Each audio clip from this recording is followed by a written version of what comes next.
सेवजू महाराज की जय, समस्त संत भक्तन की, श्री गुरु महाराज की, श्री वृंदावन धाम की, श्री राधा नाम की, श्री वेंकटेश लाल की जय जय श्री।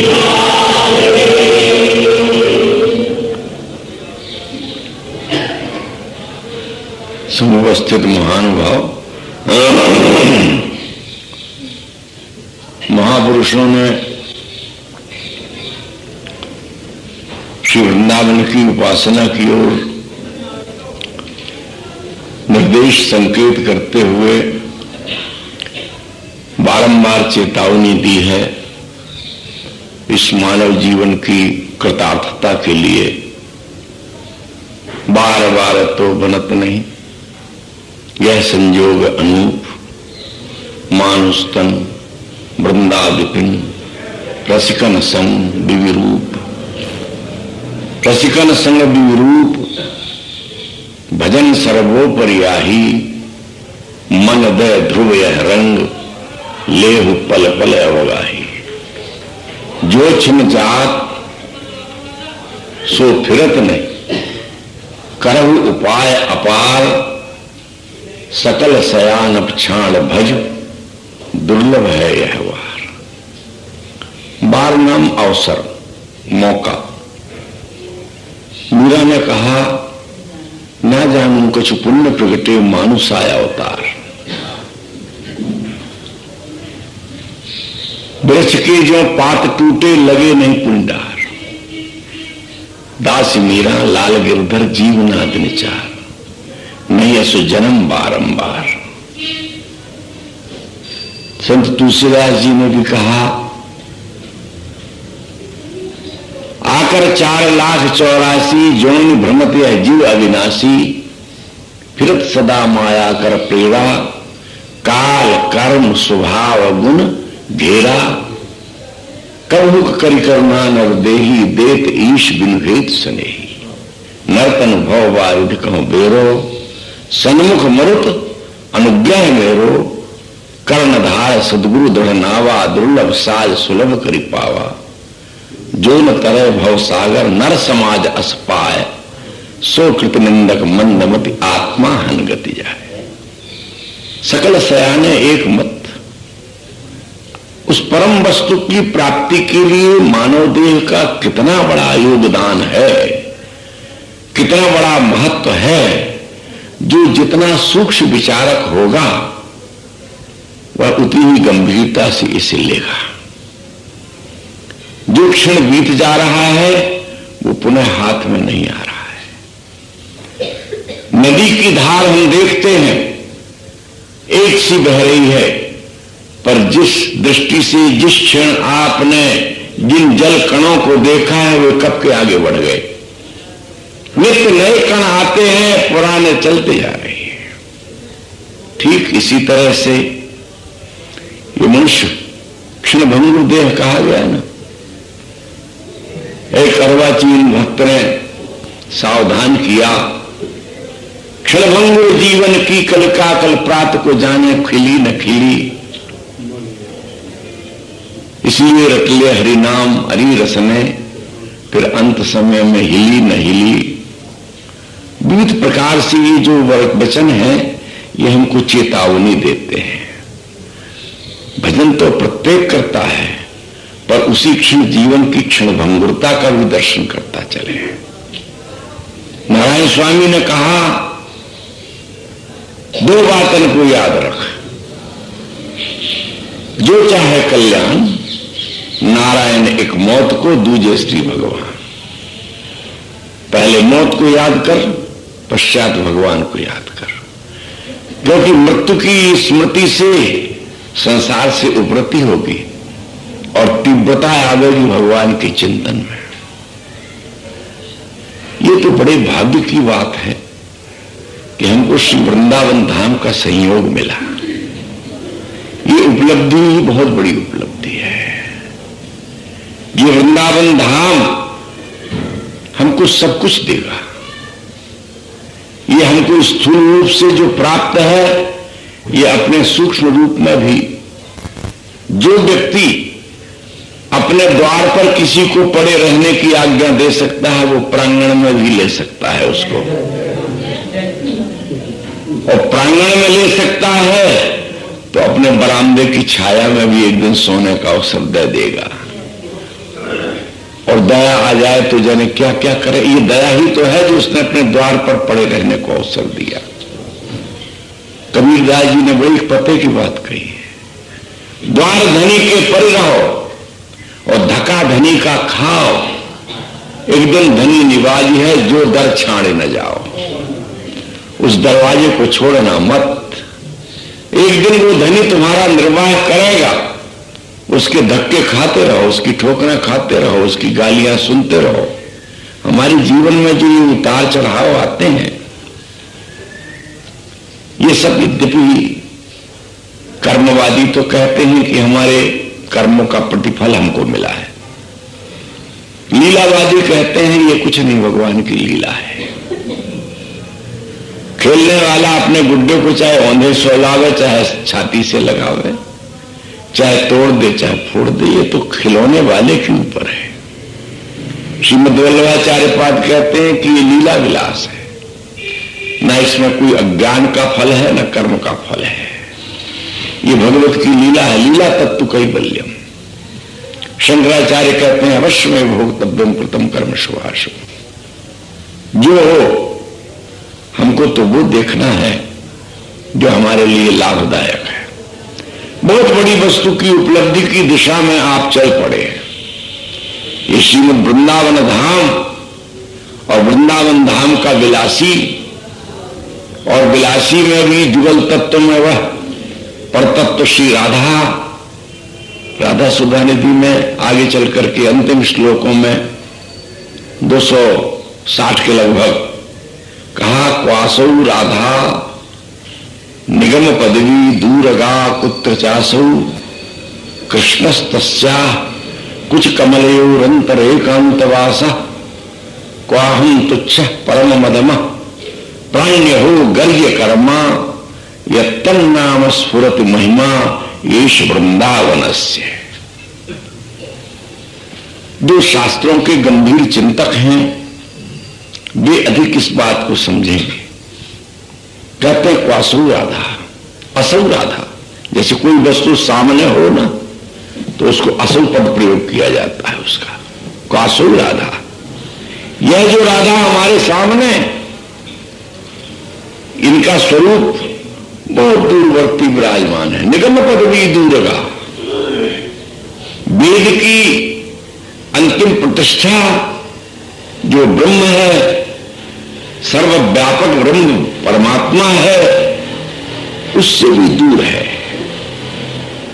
और असुर कृष्ण, ये जो उनके प्रियतम श्री कृष्ण है, इनको तो स्वामी ने अपने अंतराल में, अपने हृदय के गुह्य देश में, अपने युगल उरोजों के मध्य में छिपा करके रख लिया है। जो जितनी प्यारी नदी होती है उतनी बढ़िया तरह से छिपा करके रखी जाती है। किसी के घर में हीरे हो, जवाहरात हो, तो वो गलियों में ऐसे लिए नहीं फिरता है। आज तो स्वर्ण बहुत मूल्यवान धातु है, लोग बड़ी सावधानी से उसे छिपा करके रखते हैं, गुदड़ी ओढ़ करके घी खाते हैं। स्वामी ने अपने प्रियतम को अपने हृदय में छिपा रखा है, और प्राप्त करने की, इस जुगल तत्व को प्राप्त करने की इच्छा वाले हमारे जैसे अधम नीच निंदित कर्मों में निरंतर लगे रहने वाले मनुष्य का जीवन बड़ा दुरंगा जीवन है। ये साधक कहे जाने वालों में भी, और पहले तो ये जो उपदेश करने वाले हैं इनके भीतर देखो, अपना आपा स्वयं देखे, दूसरे को कहने की जरूरत नहीं है। क्या क्या दोष भरे हुए। कहन सुहेली रहन दोहेली बातन बहुत दृढ़ाई, कहने में बड़ी सुहावनी बातें और भीतर बहुत दुरंगी स्थिति। एक जगह शाह जी ने वर्णन किया, साधो ऐसे ही आयु सिरानी। संतो हमारी आयु तो यूं बीत गई। कैसे? साधु ऐसी आयुष रानी, लगत न लाज लजावत, संतन करते हैं दम्भ छदम्भ बिहानी। न हम स्वयं लज्जित होते हैं, बल्कि साधुओं को, साधु पुरुषों को, बड़े बड़े महामहिम आचार्यों को, संतों को हम लज्जित कर रहे हैं, क्योंकि हमने उन्हीं का वेश बाना बना लिया है। मुख सो ज्ञान ध्यान बहु वर्णत, कानन रतन विषय कहानी। मुख से तो हम बहुत ध्यान वर्णन करते हैं, पर हमारे कान टीवी के गाने सुनने के लिए, रेडियो के गाने सुनने के लिए, मीठी मीठी कोयल की सी वेश्याओं की वाणी सुनने के लिए ललच रहे हैं। ये अंतर की स्थिति है। मुख सो ज्ञान ध्यान बहु वर्णत, कानन रत्न विषय कहानी, और माला हाथ ललित तुलसी गरे, अंग अंग भगवत छाप सुहानी। बाहर परम विराग भजन रत, और अंतस मति पर जुवत नसानी। बाह्य कुछ है, भीतर कुछ है। अंत में कहते हैं ललित किशोरी कृपा करो हरि, हर संताप सुहृद सुखदानी। आप तो बड़े सुहृद हैं, अधमाधम जीव को भी अपनाते हैं, सुखदाता हैं। मेरे संताप, मेरे क्लेश को दूर करो। ये बड़े भाग्यशाली हैं जिनको अपना भीतर दिख पड़ता है। कितने लोग हैं अपने घर में झाड़ू लगाने वाले, प्राय लोग दूसरों का दोष दर्शन करते हैं। ये साधना नहीं है। जब तक हमारी वैचारिक नींव सुदृढ़ नहीं होगी, तब तक ये उत्तमोत्तम वस्तु हमारे भीतर नहीं आ सकती। आचार्य चरण श्री धर्मेश जी महाराज कह रहे हैं, क्वाहम तुच्छ परम मधम प्राण्य हो गर्य कर्मा। मेरे जैसा तुच्छाति तुच्छ, त्रिनेत्र से भी गया गुजरा, और अधमाधम, अधमों में भी अधम। एक जगह सूरदास जी ने कहा, अरे बड़े पतित पासंग में मेरे अजामिल कहा विचारो। बड़े बड़े पतित तो मेरे पासंगे में बने हुए हैं तराजू के, वहां वजन रखने की जरूरत है कहां। अजामिल की क्या गिनती है मेरे सामने। मेरा नाम सुन करके तो यमराज ताला लगा देता है यम के दरवाजों में, नरक के दरवाजों में। ये सूरदास ना आने पावे, नहीं तो नरकी जंतु और दुखी हो जाएंगे। और नरक, जिस नरक में मुझे भेजा जाना होता है, वो नरक भी घबरा जाता है कि सूरदास आएगा तो मैं तो। ये यहां यानी जहां पतितता की सीमा है मानो मेरी, ये जो जितना महान होता है उतना ही अपने चित्त के चादर को पैनी दृष्टि से देखता है। उनकी बात तो भगवान जाने। बकरी पाती खाते हैं ताकि काढ़ी खाल, और जो बकरी को खाते हैं तिनके कौन हवाल। साधना खाने की धार है, प्रेम का पंथ, ये रस का मार्ग केवल मीठी मीठी बातों के सुनने का मार्ग नहीं है। ये जीवन में उस पवित्रता को लाने का मार्ग है। कहां ठहरता है ये? एक जगह भगवत रसिकदेव ने वर्णन किया है, ये जो सिंगुन को छीर रहे कुंदन के बासन, के बच्चा के पेट और घट करे विनाशन। भगवत रसिक अनन्य बिना सभिन पे पर्दा, दिन दिन अविचल रहे रसिक वर्ष की संप्रदा। संप्रदाय नौधा भगत वेद सुर सरी नील, और ललिता सखी उपासना जो सिंगिनी को छीर। भगवान की शरणागति, नाम जप, प्रपत्ति, ये तो सर्वसाधारण के लिए, ये गंगा का जल है, सब पियो। ये कल्याण के लिए ही इन धर्मों का प्रादुर्भाव है। पर वृंदावन की जो ये रस की उपासना है, ये तो सिंगिनी का दूध है। इसका दोहन करना बड़ा कठिन है, और ये किसी अन्य पात्र में ठहरता भी नहीं है। जो स्वर्ण 100 बार तपा करके, पिघला करके शुद्ध किया गया है, कुंदन बनाया गया है, 100 प्रकार से जब 100 बार तपा लिया जाए तब उसकी संज्ञा कुंदन होती है। उस कुंदन से कोई बनाया जाए पात्र, उस पात्र में सिंघनी का दूध दोहा जाता है तो ठहर जाएगा, अन्यथा उस पर कीड़े पड़ जाएंगे। पहला अधिकारी बोले उसका शिशु है। शिशु बन जाना तो शायद सरल होगा, पर कुंदन का पात्र बनना बड़ा कठिन होगा। यहां कहने का आशय है कि दोनों रीतियों से ये वृंदावन की जो किशोरी की चरणारविंद की आराधना है, इसकी प्राप्ति विषयक लालसा कर लेना तो अच्छी बात है, पर प्राप्ति किसे होगी? बड़ा कठोर तप का मार्ग है, बहुत त्याग का मार्ग है। चौथे श्लोक में यही बात कही गई। आधाय मुद्धन यदा पुरुदार गोप्यः काम्यम पदम प्रिय गुणैरपि पिक्षमौलेः भावोत्सवेन भजताम रसकामधेनुं तम राधिका चरण रेणुमहं स्मरामि। अभी पूर्व के 3 श्लोकों की बातें समासभ्यास रीति से आपने श्रवण की। चौथे श्लोक में पुनः श्री राधिका चरण रेणु का स्मरण करते हैं।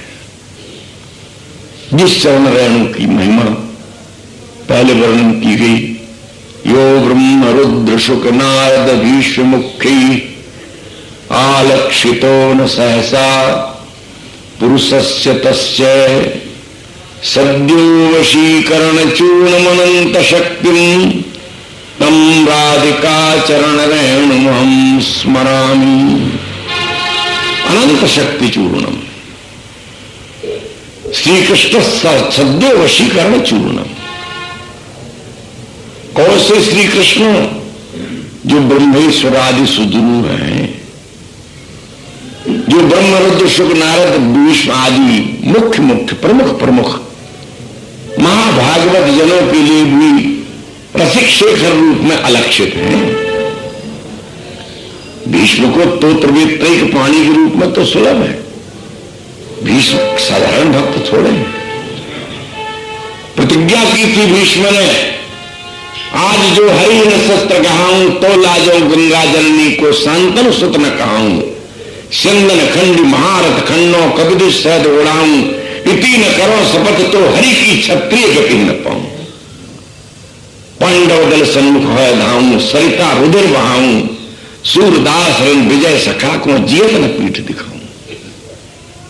बड़ा लंबा आख्यान आता है महाभारत में।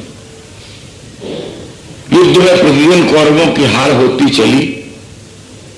दुर्योधन ने जाकर के कुछ चुटकी ली, व्यंग्यवाण कहे, पितामह आप हमारे सेनापति हैं, आप पांडवों का पक्ष रख करके युद्ध करते हैं, इसीलिए हमारी हार होती चली जा रही है। सेनापति ही जब धोखा देने लग जाए तब तो फिर कहने क्या है? आप उस पक्ष को छोड़ करके हमारे सेनापति हैं, इसलिए आप ईमानदारी से युद्ध कीजिए। रोष आ गया उस वीर को जिसने संपूर्ण जीवन अपना हस्तिनापुर के लिए समर्पित कर दिया, इस भरत वंश के राज्य के लिए समर्पित कर दिया। उन्होंने प्रतिज्ञा की, आज तुम मेरा युद्ध देखना। श्री कृष्ण भगवान ने ये प्रतिज्ञा की है, मैं शस्त्र नहीं उठाऊंगा। आज उनको शस्त्र उठाना पड़ेगा। और जब 9वें दिन का युद्ध हुआ और बाण पर बाण का प्रहार अर्जुन पर होने लगा, सेना तितर बितर कर दी, न जाने कितने कितने लक्ष्य बिछ गए धरती में मानव योद्धा, और अर्जुन आहत होते चला जा रहा है। भगवान श्री कृष्ण ने अपनी प्रतिज्ञा तोड़ दी, कूद करके रथ से नीचे गिरे हुए पहिए को ही चक्र की तरह उठा करके दौड़ पड़े। वहीं भीष्म पितामह ने अपने शस्त्र रख दिए, स्तुति करने लगे। या पट पीत की पैराम करधर चक्र चरण की धावन नहीं बिसरत वहवान, जिन गोपाल मेरो प्रण राख्यो मेट वेद की कान, सोई सूर सहाय हमारे प्रकट भय है आन। रथ ते उतरे अवने आतुर हुए कचरज की लपटान, मानो सिंह शैल तैन किसिव महामत गज जान। मेरे जैसे महामत गज को देख करके आज मानो कंदरा से सिंह निकल पड़ा है अपनी हुंकार भरता हुआ। ये पीतांबर फहरा रहा है, हाथ में चक्र लेकर मेरी ओर दौड़ रहे हैं। भगवान की प्रतिज्ञा, मानव अपनी प्रतिज्ञा के लिए भी दृढ़ हो जाए तो अपना सर्वस्व दे देता है। भीष्म ने अपना जीवन दे दिया था, राज्य का परित्याग किया था, संपूर्ण जीवन ऊर्ध्वरेता ब्रह्मचारी का जीवन व्यतीत किया। चक्रवर्ती सम्राट के राजपथ पर प्रतिष्ठित होकर के भी जिन्होंने इस सार्वभौम पृथ्वी के राज्य को भोगने से सर्वथा मन से मना कर दिया, पर वो थे भागवत, परम भागवत। भगवान की प्रतिज्ञा टूट गई। जिन्होंने प्रतिज्ञा की थी मैं शस्त्र नहीं उठाऊंगा, आज शस्त्र न सही रथ का पहिया ही चक्र बन गया। तो ऐसे जो महाभागवत हैं, जो भगवान को वशवर्ती किए हुए हैं, जिनके इंगित पर प्रभु मानो नाचते हैं। अरे रामचरितमानस में जग राम राम जप जेहि भरत सहस को राम स्नेही वर्णन किया ना।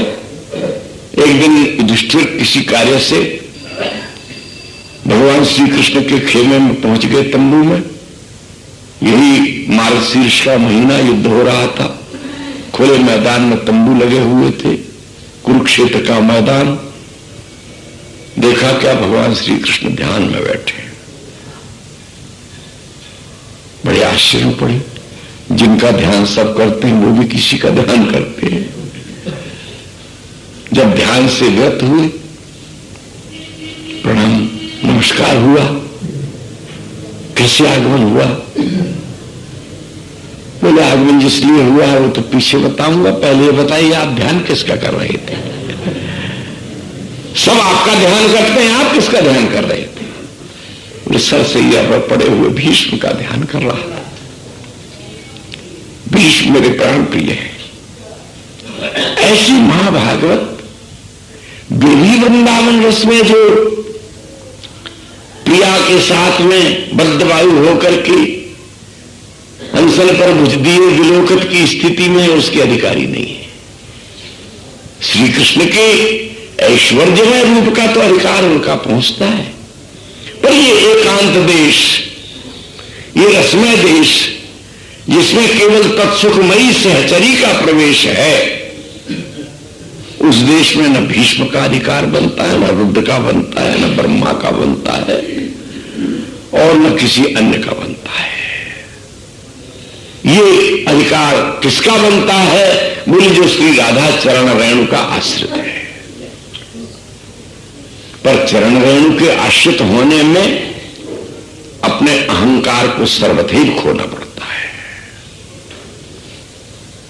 यहां पर जो चौथे श्लोक में बात की गई, उदार गोपियों ने धारण किया।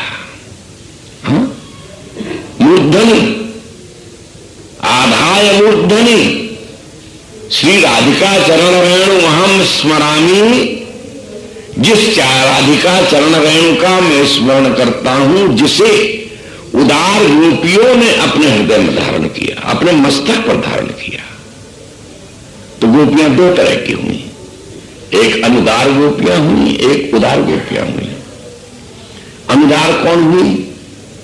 संसार में उदार कौन होता है, अनुदार कौन होता है? उदार वह होता है जो अपना आपा दे देता है, अपना अहम दे देता है। गीता में उदार शब्द का प्रयोग भगवान ने किया। चतुर्विधा भजन्ते माम जना सुकृतनोर्जुनो आर्तो जिज्ञासुरर्थार्थी ज्ञानी चो भरतर्षो तेषां ज्ञानी नित्युक्तो एक भक्ति विशिष्यते उदाराश्रवे ज्ञानी भूतात्मे में। जो मेरे ओर चल पड़ते हैं, जो अपने अहम का परित्याग करते हैं, अहम को जो रोंदते हैं, वे उदार हैं। और भागवत में भी एक जगह उदार शब्द, वैसे तो कई जगह आया, पर इस प्रसंग में एक स्थल में आया, अकाम सर्व काम होगा, मोक्ष काम उदार धी। भक्त अकाम हो चाहे सकाम हो, पर मोक्ष की कामना वाला तो उदार है। मोक्ष की कामना वाला उदार क्यों है? इसलिए उदार है कि मोक्ष के मार्ग में चलने पर दो को मारना पड़ता है। एक अहम को मारना पड़ता है और एक मम को मारना पड़ता है। अहम और मम के मरे बिना कोई उस ब्रह्म पदवी को प्राप्त नहीं हो सकता है। तो ये बहुत बड़ी उदारता की बात हुई। ये जितने संसार के झगड़े हैं, जरजोरू जमीन के, सब मम के झगड़े हैं, मेरे के झगड़े हैं और अहम के झगड़े हैं। परमार्थ के पथ में चलने वाला मोक्ष मार्गीय उदार है। मोक्ष की प्राप्ति करने वाला इसलिए उदार है क्योंकि वो अपने आप को मिटाना चाहता है। और इस प्रेम के पथ में तो शर्त है भाई, मिटा दे अपनी हस्ती को। अगर कुछ मर्तबा चाहे कि दाना खाक में मिलकर बोले गुलजार होता है। जब मैं था तब हरि नहीं, जब हरि है मैं ना आए। प्रेम गली अति साखुरी ता में दो न समाए। ये खोड़ है रस की साकरिया, या पे कोई चलन न पावे लेके गर्भ की गागरिया। चले तो हरि एक प्रेम रंगीली पिए की नागरिया। जो अपने अहम को मिटा दे वही इस पथ पर आवेगा। इसलिए उदार। यहां पर स्वामिनी की श्री चरण रेणु को सिरोधार्य करके अपने बड़प्पन को, अपने अभिमान को, अपने उच्च पद नकार देना। वैसे गोपियों का स्थान सामान्य नहीं है। गोपियों को भी क्यों चुना? इसलिए कि भक्ति का इतना बड़ा कोई दूसरा पात्र नहीं है। जो जितने भी अर्थार्थी भक्त हैं, जितने भी मोक्षकामी भक्त हैं, जितने अपनी रक्षा कराने वाले भक्त हैं और जितने जिज्ञासु कोटि के भक्त हैं, सब में श्रेष्ठ हैं ये गोपियां। शांत दास सख्य वात्सल्य आदि भावों के जो भक्त हैं, भगवान के विविध अवतारों की ऐश्वर्य माधुर्य की उपासना करने वाले जितने भक्त हैं, गोपियों का स्थान सर्वोपरि है। इसलिए कि गोपियों ने मोक्ष की कामना का भी परित्याग किया है। अनेक दृष्टांतों से ये बात सिद्ध है। वैसे तो भक्त कथा है, भगवत कथा है, बात विस्तृत हो जाए तो कोई अपराध नहीं है, पर जो बात कहने जा रहे हैं वो शायद हाथ से छूट तो नहीं जाएगी, पर बहुत देर में आ जाएगी, इसलिए समझने में देरी लग जाएगी। गोपियों का स्थान सर्वोपरि है। वंदे नंद स्त्रीणाम पादरेणुम अभीक्षसहा यासाम हरिकथोद्गीतम पुनाति भुवन त्रयम। ये उद्धव कहते हैं, यही बात सुखदेव कहते हैं, यही भगवान वेद व्यास के मुख से निकल रही है। सुख मुनि व्यास प्रशंसा कीनी उद्धव संत सराही।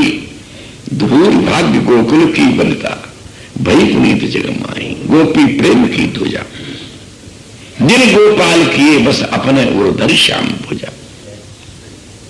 गोपियों का प्रेम पथ बड़ा विलक्षण प्रेम पथ है और वह गोपियां जो समस्त भक्तों के मूर्धन्य पर विराजमान है। नारदादी भी जिनकी चरण रेणु की आकांक्षा करते हैं, उन गोपियों ने, उदार गोपियों ने श्री राधा चरण रेणु को अपने सिर पर धारण किया। ये भक्त का, श्रेष्ठ भक्त का, सर्वश्रेष्ठ भक्त का लक्षण है। उदार शब्द का प्रयोग स्वामिनी के लिए भी आया है। करुणा करी उदार राखत कछुनसार दसन बसन लागत जब देन। रात्रिकालीन विहार का वर्णन श्री त्रिमुंशी महाराज अपनी चतुरासी में प्रातः भोर काल में जब सखी स्वामिनी की विगलित छवि देखती है,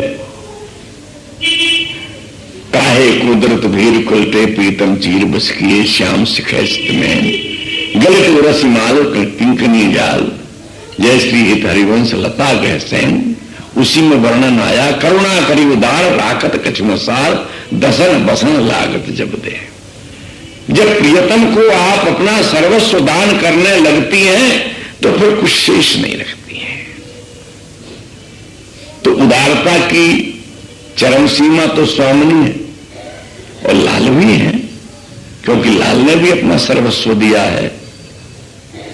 जहां वृंदावन की योग पीठ का वर्णन हुआ, प्रथम जथामति प्रणम श्री वृंदावन पतिरम श्री राधिका कृपा बिन सबके मनन अगम्य, उसके अंतिम में आया। दोनों ही उदार हैं और कृपा पूर्वक इस रस का वितरण कर रहे हैं सखी जनों को। तो आधाय मुद्धन यदा उदार